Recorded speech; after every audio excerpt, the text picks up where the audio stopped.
Cuando se habla de evolución, la pregunta ¿por qué? Resulta problemática, pues la evolución no persigue un fin. La evolución es un gran experimento. La evolución describe los cambios en el tiempo relacionados con la transformación de las especies, pero no existe un plan que incluya a los humanos. Uno de los objetivos de Darwin era mostrar que los cambios pueden llevarse a cabo a través de procesos comunes de selección sexual. Todo se reduce a lo sexual.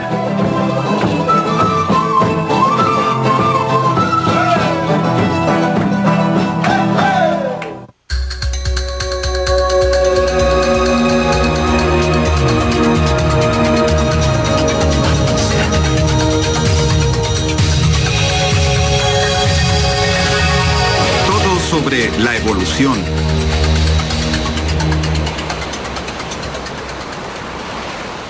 La teoría de la evolución es simple. Cuantos más personas nazcan, más posibilidades de sobrevivir. Y por naturaleza, los hijos son siempre algo diferentes a sus padres. Una mutación puede ser un defecto fatal. En muy pocas ocasiones, esa mutación se torna en una pequeña, pero mejor oportunidad para sobrevivir y reproducirse. La supervivencia significa que el cambio pasa de una generación a otra.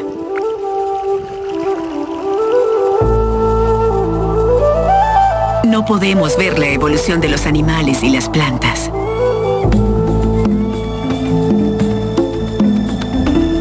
Solo vemos los resultados más recientes. Es un proceso gradual. Cuando alguien afirma que la evolución es un proceso rápido o lento, yo diría que para efectos del tiempo humano, la evolución es un proceso muy lento. La pregunta es, ¿algo que sucede en 1 millón de años es rápido o algo que sucede en 10 millones de años es lento? El reto está en imaginar la vasta extensión de tiempo.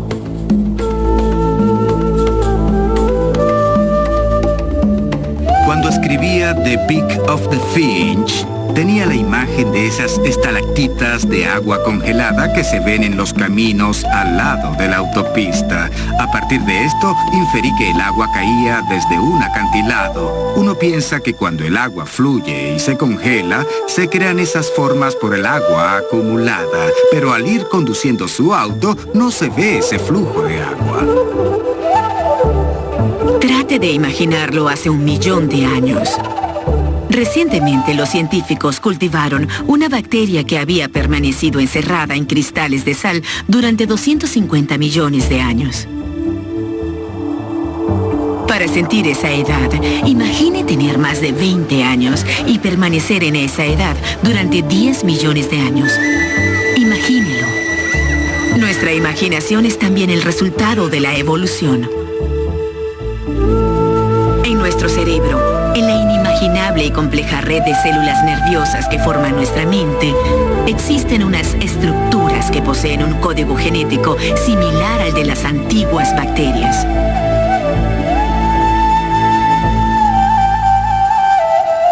Hemos descubierto que estamos emparentados con las algas verdes de los estanques, cuando la ciencia ha logrado descifrar los códigos de nuestro ADN celular, el genoma humano.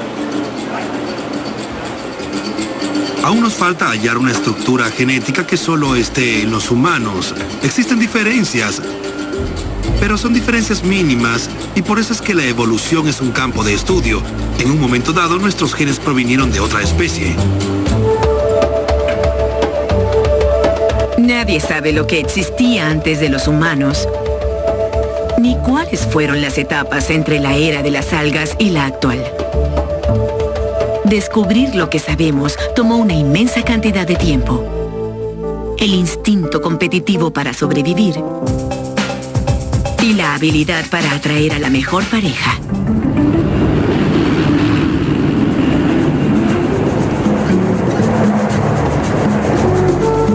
Si alguien se opone a esta unión, ¡que hable ahora!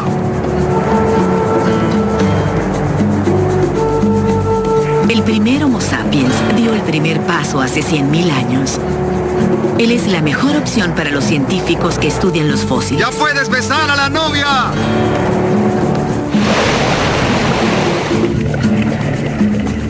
Los tiburones evolucionaron al menos hace 100 millones de años. Ellos incluso sobrevivieron al asteroide que destruyó casi todo lo que había en la Tierra.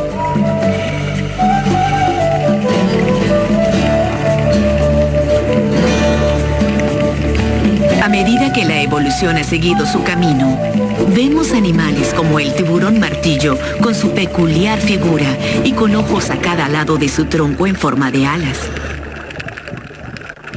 Al chequear la doble hélice de su ADN en el interior de las células de este tiburón, vemos que compartimos casi el mismo código genético. Muchas de nuestras secuencias de proteínas son 100% idénticas a la de todos los mamíferos. 100% idénticas, no casi idénticas. Para entender las diferencias evolutivas, debemos fijarnos en la levadura y las bacterias para hallar elementos que sean distintos del código genético. Hace 3.000 millones de años, las primeras moléculas de ADN empezaron a duplicarse, complejas pero a su vez basadas en un sencillo código de 4 letras, 4 aminoácidos. Estas 4 letras, al formar un número infinito de combinaciones, controlaban y controlan la vida. Todas las especies que existen hoy evolucionarán y quizá desaparezcan. Sin embargo, el código de 4 letras del ADN permanecerá por siempre. Creo que nuestra especie se encuentra en medio de un gran experimento. A largo plazo, ignoramos cuán exitoso va a ser. Somos tan solo una pequeña etapa en el proceso evolutivo. Islas Galápagos, formadas hace 3 millones de años. Charles Darwin, de cuyas ideas surgió la teoría de la evolución, llegó a este lugar por primera y última vez el 17 de septiembre de 1835. Tenía 26 años y trabajaba como naturalista a bordo del barco HMS Beagle. Había viajado durante 4 años y casi a diario sufría mareos. Estaba feliz de pisar tierra firme y a la vez algo intimidado al ver lo primitivo del paisaje. Por todos lados, la lava está cubierta de maleza quemada por el sol. Hay pocas señales de vida. La superficie reseca y tostada, achicharrada por el sol de mediodía, le imprime al aire un tacto bochornoso y sofocante, como el de una estufa. Hasta los arbustos tenían un olor desagradable. A Darwin le recordaba los sombríos orígenes de la Tierra. Aquí, tal vez más que en ningún otro lugar, estamos frente a frente con el misterio de los misterios, el origen de las especies. Charles Darwin permaneció en las Galápagos 5 días. Casi el mismo tiempo que pasan hoy día los turistas explorando estas extrañas y remotas islas.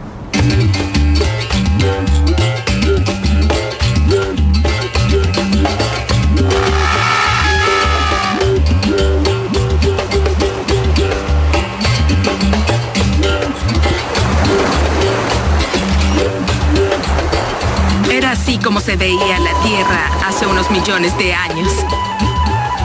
Parece como si estuviéramos en la Luna o en otro planeta, los orígenes de la Tierra nuevamente.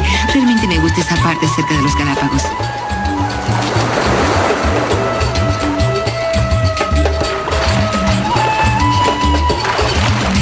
Me gustan mucho los animales marinos, las focas y las tortugas. Puedes estar cerca de ellos y sentirte libre. Y ellos también se sienten libres. Es encantador.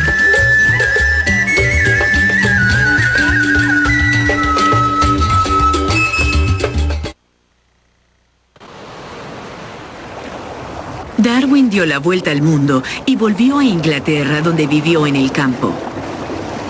Nunca más navegó de nuevo.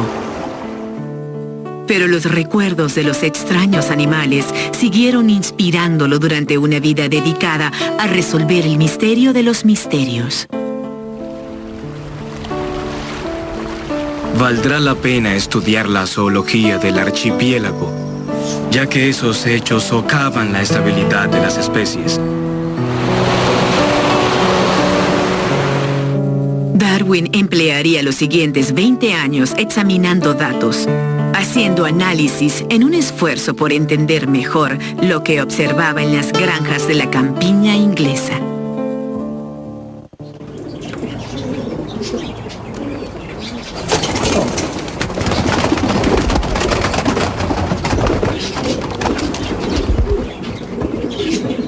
Darwin llegó a una primera conclusión cuando visitó un criadero de palomas. Si Dios creó todas las formas de vida sobre la Tierra, ¿cómo el hombre logró una gama de variantes tan peculiares? Tenemos unas 200 especies reconocidas de palomas. Algunas son muy atractivas y otras son muy feas. Pero cada una de ellas es bella a su manera. A medida que observaba lo que lograban los criadores al moldear la forma de los animales, Darwin se convenció de que con el paso del tiempo, las presiones del ambiente pudieron haber tenido un efecto similar. En las especies animales y vegetales prevalecerían los rasgos que los beneficiarían y ayudarían a sobrevivir. Notó que los cambios no siempre beneficiaban a los recién nacidos. Esta especie de paloma ha sido criada de forma endogámica a tal extremo que ya no puede volar. Vuelan hacia atrás. Es como nadar hacia atrás, como si el ala se moviera al revés. Por lo general basta con hacer un ruido para que lo hagan. Pero a veces, el cambio es beneficioso.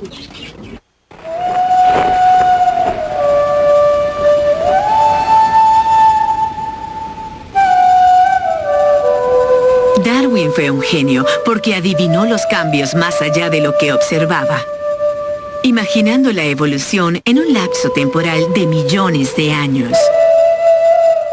Él no pudo ver la evolución, pero infirió lo ocurrido. Asimismo, entendió las leyes de la evolución que habían creado estas maravillosas formas, paso a paso, de generación en generación. Así que todo fue inferencias, magníficas inferencias, tal vez el más extraordinario acto de imaginación de un ser humano. El origen de las especies, publicado en noviembre de 1859, fue un éxito de ventas. Los miembros conservadores de la Iglesia estaban furiosos, pero los intelectuales apoyaron las peligrosas ideas de Darwin. Thomas Henry Huxley, un eminente zoólogo, defendió a Darwin de los ataques de la Iglesia. La vida de Huxley cambió cuando leyó El origen de las especies en 1859. Escribió en sus memorias que su primer pensamiento al leer el libro fue: «¡Cuán increíblemente estúpido he sido al no pensar en una idea como esa!». Y enseguida pensé: «Ya he escuchado esto antes». Richard Milner lo sabe bien. Escribió un musical sobre Charles Darwin. Por supuesto, así debe ser. Lo debí haber visto hace tiempo. La radiación adaptiva dio origen a la gran ballena. Sus manos se convirtieron en aletas y su cola en la de un pez. Es aerodinámica para su hogar acuático. ¿Por qué no pensé en eso? Existía un mamífero que brincaba y saltaba y con sus dedos membranosos se despegaba del suelo. Así esta criatura se convirtió en murciélago. ¿Por qué no pensé en eso?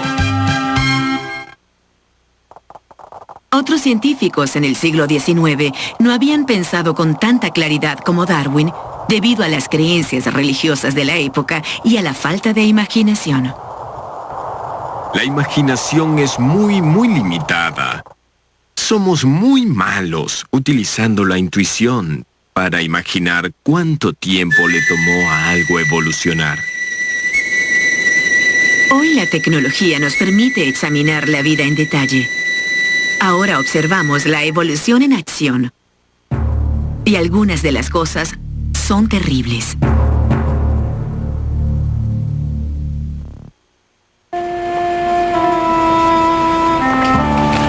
La teoría de Darwin se hace evidente al analizar la epidemia del SIDA. Al tiempo que millones de víctimas enfrentan la muerte cada año, nos encontramos frente a frente con la evolución, visible ahora en nuestra época. El virus del SIDA, identificado a principios de los años 80, se ha ido mutando a un ritmo vertiginoso. El VIH crece muy rápido, así que está en el otro extremo del espectro en cuanto a evolución rápida. Y se puede observar cómo evoluciona el virus cuando un individuo está infectado. El HIV no es muy bueno haciendo copias de sí mismo. Sea eso una imperfección o una estrategia de supervivencia, el resultado siempre es mortal. El virus invade las células y, al contrario del proceso celular, crea dos copias de sus propios genes virales denominados ARN. El resultado es una secuencia en doble hélice, a menudo con mutaciones, que se inserta en el ADN de la célula. El sistema inmunológico no puede enfrentar los cambios que se generan en el interior de sus células. Por eso en parte aún no se tiene una vacuna, debido a la variabilidad a la que debemos hacer frente. Cambio, mutación, selección natural. Estamos rodeados. Podemos ver la evolución de forma acelerada en lugares como Kansas, Estados Unidos.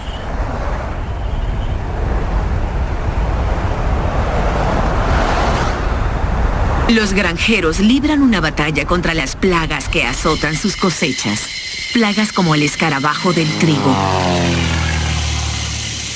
Las armas son los pesticidas, utilizados a escala masiva en los campos y centros de almacenamiento. Los escarabajos se defienden con su arma más efectiva, la evolución rápida. Las mutaciones al azar ocurren todo el tiempo y de vez en cuando una de esas mutaciones conferirá resistencia. No hay duda. En los campos y almacenes de Kansas, en pocos años, los escarabajos han evolucionado para sobrevivir a los pesticidas. No hay duda. Formas del virus del HIV han evolucionado para sobrevivir a las mejores defensas del cuerpo. Pero en los centros de estudio de Kansas, la teoría de la evolución es el centro de una gran polémica. Creo que la evolución cobró una gran importancia por la forma en la que fue abordada. Se le consideró un hecho irrefutable, irrebatible e incuestionable. Y yo creo que falta evidencia para decir que es un hecho irrefutable. La evolución existe. Hay todo un corpus teórico según el cual hace millones de años las especies se dividieron y surgimos nosotros los mamíferos. Somos parte de ese sistema. La lucha política que se libra en Kansas es solo una escaramuza en un conflicto mayor. Un siglo y medio después de Darwin, se libró una feroz batalla en torno a la enseñanza de la teoría de la evolución en las escuelas estadounidenses. El caso Scopes en Tennessee en 1925 centró la atención del mundo en torno al conflicto entre la ciencia y la religión. La prensa de inmediato la calificó como el juicio del mono. Calma, niños, no es King Kong. Es el señor mono, el símbolo del juicio del mono. A John Scopes se le acusó de enseñar la teoría de la evolución, según la cual el hombre había descendido de animales inferiores. Esta idea no era aceptada como materia de estudio en las escuelas de Tennessee. Fue condenado a prisión, demandado y luego su sentencia fue revocada. 42 años después, la ley fue anulada. Aunque los tiempos han cambiado, las encuestas demuestran que el pueblo estadounidense aún está dividido. Casi la mitad de los ciudadanos estadounidenses creen que Dios creó al hombre en su forma actual hace 10.000 años. Yo creo que la evolución es un fraude científico. John Baumgartner lidera una cruzada fundamentalista para prohibir la enseñanza obligatoria de la teoría de la evolución en los cursos de ciencia en Nuevo México. La ironía es que Baumgartner es un científico, un geofísico del Laboratorio Nacional de Los Álamos. Si quieren entender la estructura lógica de mis creencias, debo decir que tienen sus raíces en la persona de Jesús, en la persona de Jesucristo. Llegué a la conclusión de que Él es auténtico. Como científico del gobierno, Baumgartner ha creado un sofisticado programa de simulación computarizada de la estructura interna de la Tierra. Los utilizan los científicos de todo el mundo para simular el funcionamiento del núcleo de la Tierra. Pero cuando creó su sistema, simuló una erupción catastrófica que, según él, produjo el diluvio de Noé, como se describe en la Biblia. Nunca existió esta larga secuencia de generaciones. Todos los animales que habitaron y habitan el mundo solo existen desde hace 5.000 años. Según la Santa Escritura, como la Biblia, fue la debilidad del hombre y el desenfreno del demonio que cubría la tierra lo que hizo que Dios trajera la destrucción. Baumgartner y otros científicos, quienes también son fundamentalistas religiosos, sostienen que las evidencias científicas apoyan la historia bíblica. Saben que están en lo cierto porque lo leen en la Biblia. Pero no se dan cuenta de que existen cientos de historias de Génesis de culturas alrededor del mundo. Algunas tribus indígenas de los Estados Unidos creen que su pueblo se originó cuando la tribu siguió a un topo a través de un túnel fuera del inframundo. Los hindúes creen que varios grupos se originaron de diferentes partes del ser original supremo. Para ellos, el mito es una metáfora y no algo literal. Este ser supremo fue visualizado como el ser supremo de una persona. Es el jefe de los pensadores y sus manos son la justicia.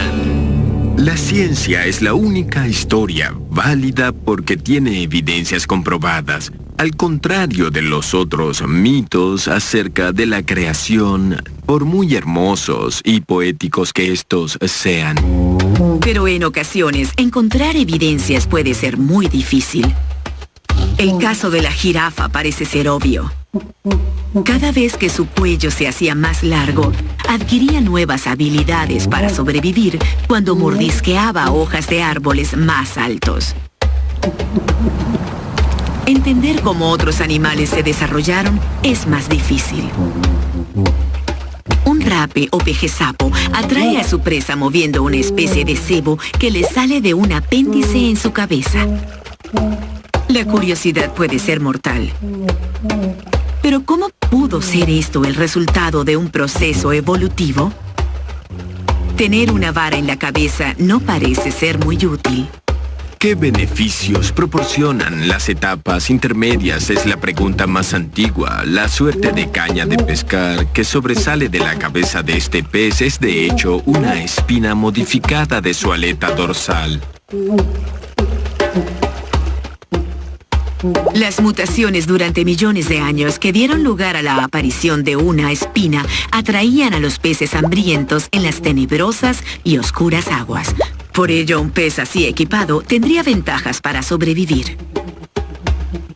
Los creacionistas argumentan que una respuesta como esa no es ciencia, sino falta de fe. Todos basan sus vidas en suposiciones que no pueden probar. Por ejemplo, los evolucionistas sostienen que las leyes de la naturaleza que hoy día estamos estudiando pueden dar lugar a nuevos sistemas y sistemas vivos. La mayor parte de los creacionistas coinciden en que existe un proceso al que ellos denominan microevolución. Virus, escarabajos, maleza.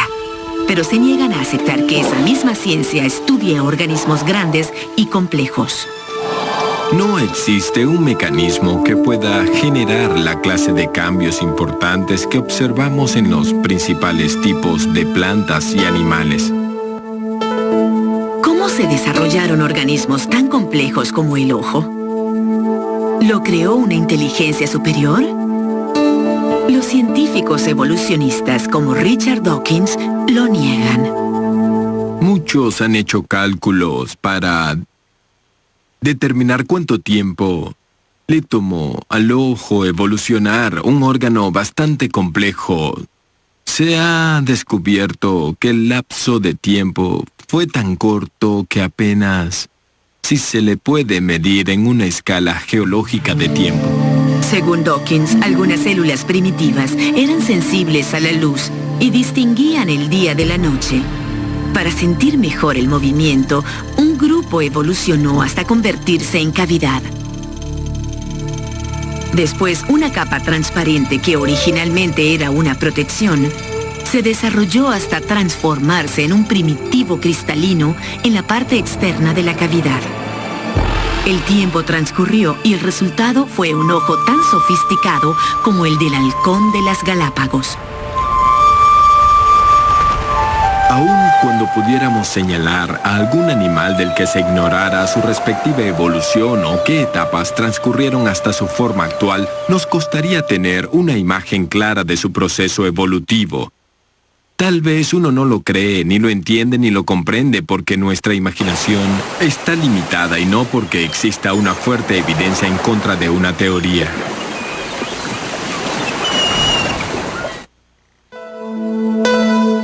Evolucionistas les preocupa la idea que la gente tiene de la evolución. La creencia de que todo tiene un porqué, de que las bacterias son la forma evolutiva más primitiva y de que los humanos son el resultado final. Esta exhibición de los años 30 es un ejemplo de ello.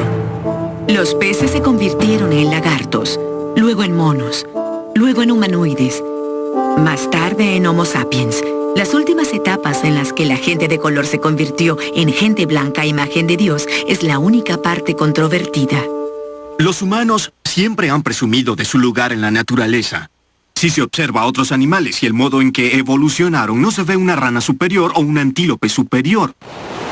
Pero existe una amplia variedad en la mayoría de las otras especies. Iguanas terrestres. Iguanas marinas. 32 tipos de focas y leones marinos. 13 tipos de pinzones de Darwin en las Galápagos.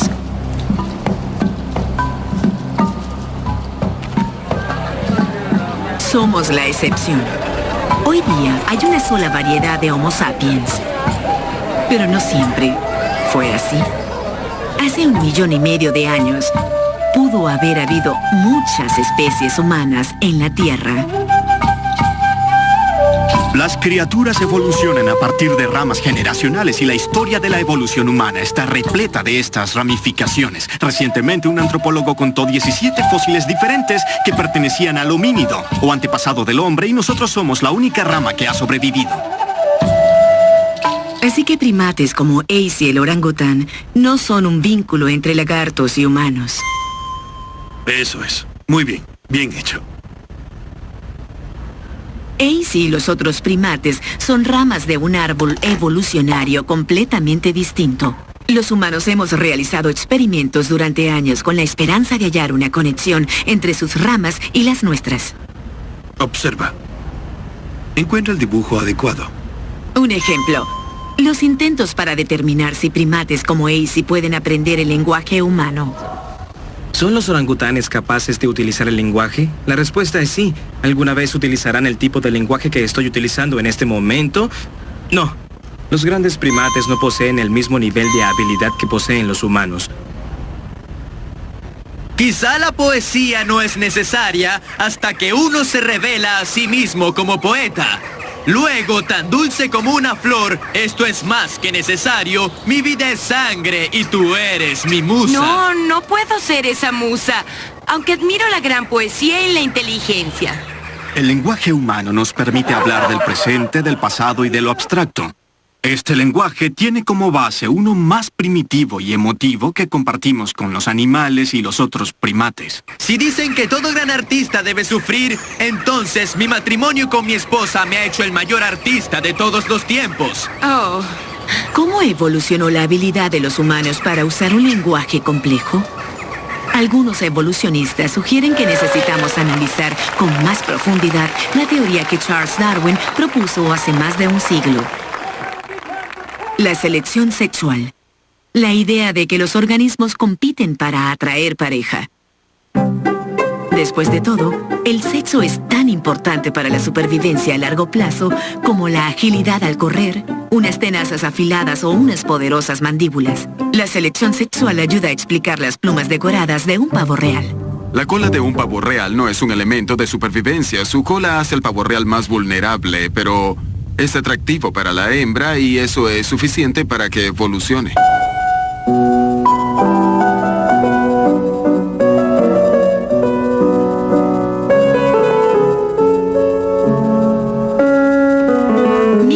Los psicólogos evolucionistas sostienen que la selección sexual fue fundamental para el desarrollo del intelecto humano y de nuestra habilidad para crear música, arte y poesía.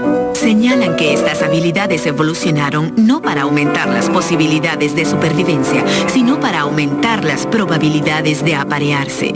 La expresión intelectual humana sirve como ornamento sexual. Es nuestra versión de la cola del pavo real.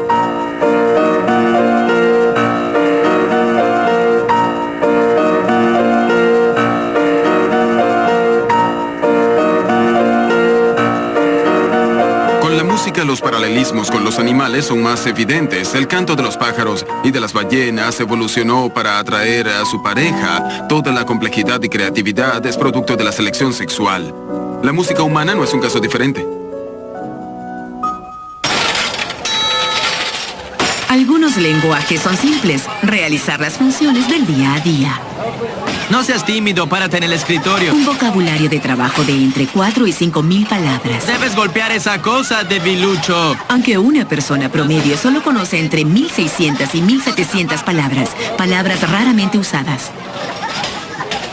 Poseemos un don maravilloso, complejo y elaborado como es el lenguaje, para poder entendernos con los demás. ¿De dónde surgió esto? Al menos es tan insólito como la cola del pavo real. Tal vez surgió de la selección sexual.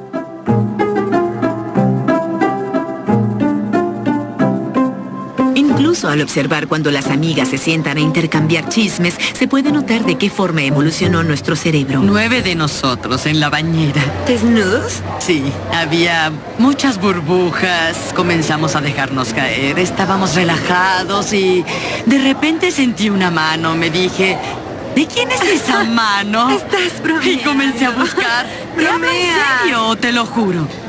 El chisme no es solo una invención cultural, pues está presente en todas las culturas conocidas. La gente siempre ha reconocido que los humanos son animales comunicativos y si les das la oportunidad de hablar el uno con el otro, entonces lo harán. El tipo me miró y me dijo, ¿llevas ropa interior bajo tu falda? Mentira. Le dije que era un grosero y entonces empezó a reírse y a hacer gestos con la lengua. ¿Qué? ¿Gestos? Así es. Al observar las cosas de las que habla la gente cuando están chismeando, muchas son información acerca de los demás. ¿Mantienen una relación? ¿Cuáles son sus atributos personales? ¿Son personas confiables y decentes? La selección sexual es extremadamente impredecible. 2 especies de pájaros en las Galápagos son un ejemplo de ello. El bubí patarroja evolucionó porque la hembra, tras millones de generaciones, eligió ese color. Es la misma idea, pero con un color diferente en el caso del bubí pata azul. El hecho de que la selección sexual sea impredecible, difícil de simular y que sea difícil de hurgar en el pasado y preguntarse por qué esto ocurrió en esta especie ha sido una pesadilla para los biólogos. Cuando uno se pregunta por qué los humanos tienen un lenguaje tan complicado, nunca encuentra respuesta. Podemos hablar de cómo lo usamos, de qué clases de mecanismos mentales empleamos para generarlo, de cómo lo comparamos con el de otras especies y cosas así. Pero cuando se habla de evolución no se encuentran respuestas claras o definitivas acerca de un objetivo en específico. Pero hay un solo hecho en la ciencia de la evolución en el que todos concordamos. El código genético enroscado en la doble hélice determina la forma de nuestros cuerpos y controla los procesos de la vida diaria. El papel que la evolución desempeña en el complejo comportamiento humano no se conoce del todo y es objeto de innumerables debates científicos.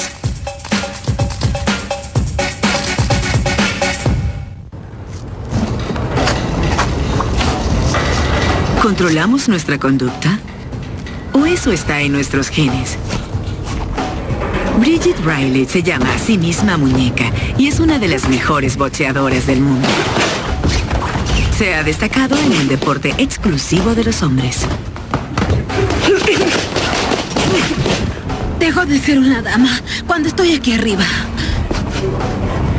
La muñeca creció entre personas que amaban el deporte. Tenía 3 hermanos y era la única chica. ¿Acaso el ambiente masculino que la rodeaba despertó su interés de convertirse en boxeadora? ¿O era algo que venía en sus genes? Se puede decir que tanto el ambiente como los genes nos influyen en grado sumo. Tengo mi propia teoría al respecto. Yo tengo libertad de decisión y tú no. Y en realidad todos hacemos lo mismo. Esa es una historia que nos inventamos para hacer las cosas. Conforme exploramos el genoma humano, el tema de medio ambiente versus genes y naturaleza versus educación seguirá siendo un punto fundamental. ¿Un mono podría ser un animal con clase si usa unos guantes y una corbata? ¿Existe un gen para los humanos? ¿Por qué no pensé en eso? ¿Existe un gen para el chisme? ¿Existen genes del crimen?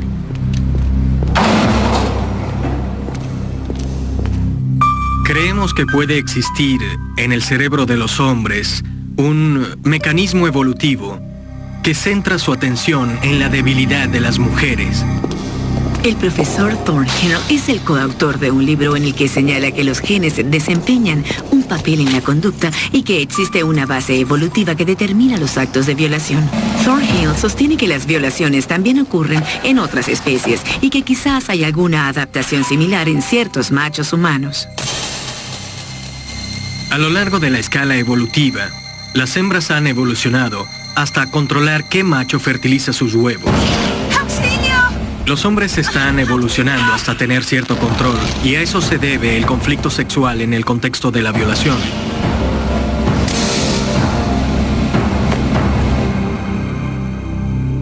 Thornhill plantea una interrogante aún más controvertida.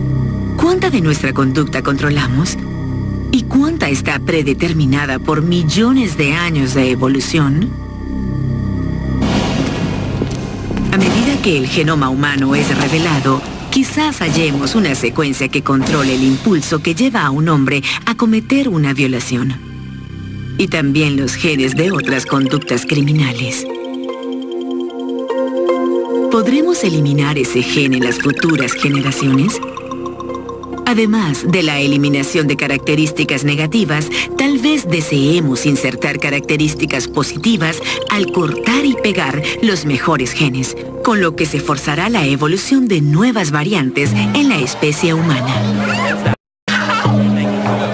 Ya seleccionamos características en los niños. Eso es lo que haces cuando seleccionas un macho. Seleccionas a alguien con una apariencia y conducta que te agrade. Lo que haces, seas consciente de ello o no, es seleccionar a alguien que te ayude a pasar tus genes de una generación a otra. Los humanos han sido exigentes escogiendo pareja durante cientos de miles de años. Ahí está la cabeza. Esa es la cabeza del bebé. Recientemente hemos comenzado a utilizar tecnologías tales como el ultrasonido y la amniocentesis, que nos ayuda a decidir qué fetos conservar. Bien, vas a sentir un pequeño pinchazo cuando entre la aguja y tal vez un pequeño calambre. Ahora podemos aislar genes que causan enfermedades hereditarias. Genes que han evolucionado durante millones de años. Entre las enfermedades que analizamos para el examen prenatal se encuentran la enfermedad de Tay-Sachs, la fibrosis cística, la distrofia muscular, la hemofilia y muchas otras enfermedades. Buena, chica. ¿Quieres algo de comer, cariño? A menudo se asocia la amniocentesis con la prueba del síndrome de Down, un defecto de nacimiento que rara vez es causado por genes heredados. Hoy la mayoría de las parejas deciden no proseguir con un embarazo en el que existe síndrome de Down. Ella es Caitlin y ella Callie. Son gemelas y Caitlin tiene síndrome de Down. Sea amable. ¿Qué deberíamos hacer? Michelle Boland tenía 29 años cuando dio a luz mellizos. Buen trabajo. Ella se había practicado una prueba de amniocentesis, pero dado que el síndrome de Down ocurre con frecuencia en los embarazos de mujeres mayores, Michelle no pidió que le hicieran la prueba de descarte. Y se lo diagnosticaron de inmediato, en realidad en cuestión de segundos. Uno de los doctores nos dijo que tenía síndrome de Down. No se lleva registro del número de fetos que dan positivo en las pruebas de síndrome de Down u otras enfermedades hereditarias. Pero obviamente las pruebas son efectivas y el número de bebés nacidos con esta enfermedad ha descendido. ¿Construimos algo con los bloques? Al considerar el futuro de controlar nuestra evolución, es fácil quedar atrapado en la vorágine mediática relacionada con el genoma humano. Pero ¿cuáles son las verdaderas probabilidades? Diseñar humanos es por ahora una fantasía.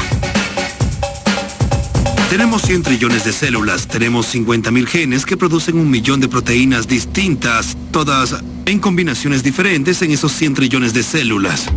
Los intentos por registrar el código genético de pequeños y sencillos insectos ocasionalmente ha provocado sorpresa entre los científicos. Los resultados en uno de los casos fueron particularmente extraños. Las moscas de la fruta han sido objeto de estudios genéticos desde el comienzo. Del primer gen estudiado, surgió una cría mutante macho con ojos blancos. Normalmente las moscas de la fruta tienen ojos rojos. Una mosca mutante de ojos blancos apareció en los primeros tubos de ensayo a comienzos del siglo XX en los laboratorios de Thomas Hunt Morgan en Columbia. Fue en ese momento que se inició la ciencia del gen. Recientemente, los científicos del Instituto Nacional de Salud en los Estados Unidos inyectaban ADN para estudiar el desarrollo de las células nerviosas. En el transcurso de su investigación, inyectaron el gen de los ojos blancos como una marca que confirmaría que la cría había recibido exitosamente otro ADN experimental. Se puede decir que era el gen más famoso, más antiguo y el más estudiado en los laboratorios. Provocó esta extraña e inexplicable consecuencia en la conducta que nadie había sospechado. Todos los machos de la mosca de la fruta tienen los ojos blancos como era de suponer, pero su comportamiento era inesperado y extraño. Los machos se cortejaban el uno al otro y formaban estas largas hileras de moscas donde el macho solía volar alrededor e interactuar con el final de la hilera o con una compañera en el medio de la hilera. Los siguientes experimentos confirmaron que fue el gen mutante para los ojos blancos el que produjo la extraña conducta. Fue un cambio de conducta significativo. Una enorme porción de ese cambio provino de una sola alteración en una letra de un gen de la mosca, y se suponía que era un gen que solo afectaba el color de los ojos. Para mí, eso sugiere que apenas estamos comenzando a entender la relación entre los genes y la conducta, como nuestra atracción por otra persona está moldeada por los genes y como nuestro cuerpo y nuestras conductas son heredadas y pasan de generación en generación. Apenas estamos empezando a comprender todo ese proceso.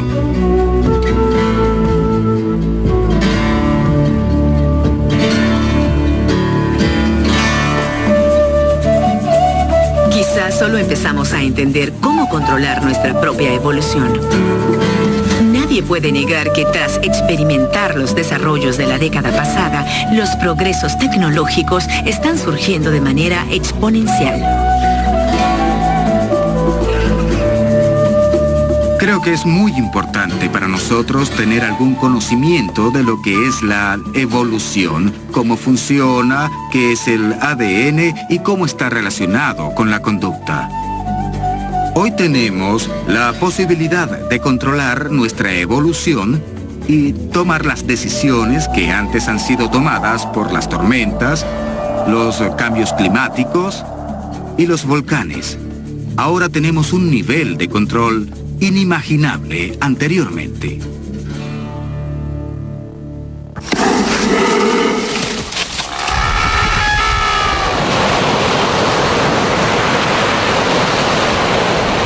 Hay cierta grandeza en esta visión de la vida. Charles Darwin escribió al final del Origen de las especies: a partir de un inicio tan simple, formas infinitas, más hermosas y más maravillosas, evolucionan en todo momento.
sentido excepto la luz de la evolución. Theodosius Dostoevsky, 1973.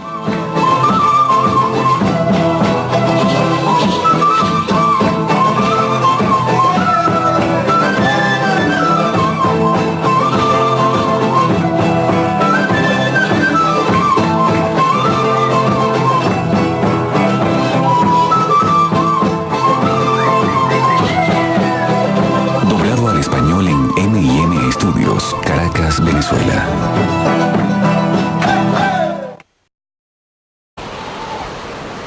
Y por naturaleza, los hijos son siempre algo diferentes a sus padres. Una mutación puede ser un defecto fatal. En muy pocas ocasiones, esa mutación se torna en una pequeña, pero mejor oportunidad para sobrevivir y reproducirse. La supervivencia significa que el cambio pasa de una generación a otra.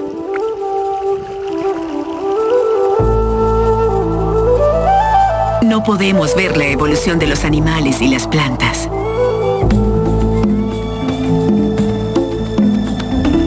Solo vemos los resultados más recientes. Es un proceso gradual.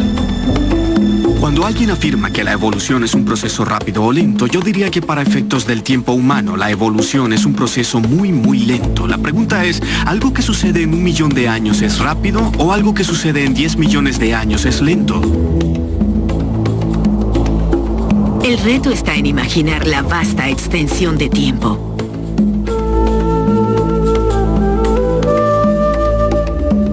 Cuando escribía The Beak of the Finch, tenía la imagen de esas estalactitas de agua congelada que se ven en los caminos al lado de la autopista. A partir de esto, inferí que el agua caía desde un acantilado. Uno piensa que cuando el agua fluye y se congela, se crean esas formas por el agua acumulada, pero al ir conduciendo su auto, no se ve ese flujo de agua. Trate de imaginarlo hace 1 millón de años. Recientemente, los científicos cultivaron una bacteria que había permanecido encerrada en cristales de sal durante 250 millones de años. Para sentir esa edad, imagine tener más de 20 años y permanecer en esa edad durante 10 millones de años. Imagínelo. Nuestra imaginación es también el resultado de la evolución. En nuestro cerebro, en la inimaginable y compleja red de células nerviosas que forman nuestra mente, existen unas estructuras que poseen un código genético similar al de las antiguas bacterias.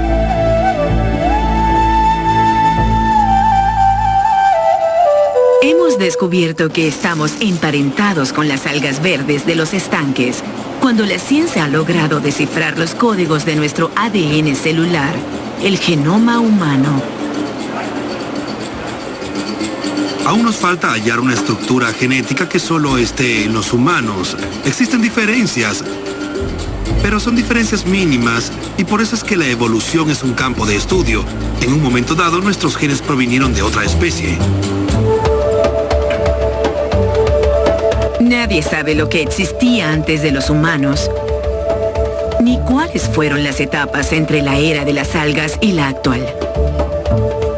Descubrir lo que sabemos tomó una inmensa cantidad de tiempo. El instinto competitivo para sobrevivir y la habilidad para atraer a la mejor pareja.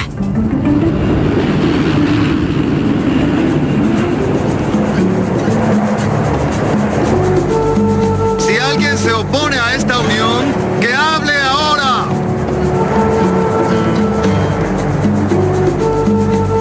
El primer Homo sapiens dio el primer paso hace 100.000 años. Él es la mejor opción para los científicos que estudian los fósiles. ¡Ya puedes! Cuando se habla de evolución, la pregunta ¿por qué? Resulta problemática, pues la evolución no persigue un fin. La evolución es un gran experimento. La evolución describe los cambios en el tiempo relacionados con la transformación de las especies, pero no existe un plan que incluya a los humanos.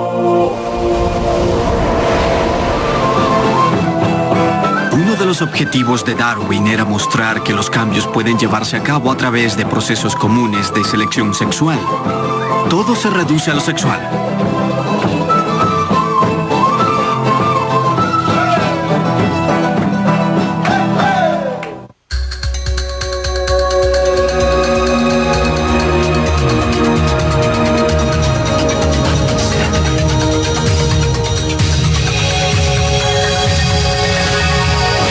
Sobre la evolución.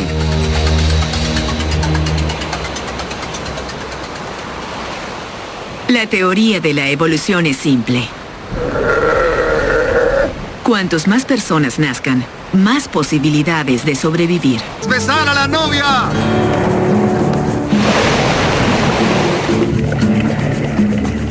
Los tiburones evolucionaron al menos hace 100 millones de años. Ellos incluso sobrevivieron al asteroide que destruyó casi todo lo que había en la Tierra.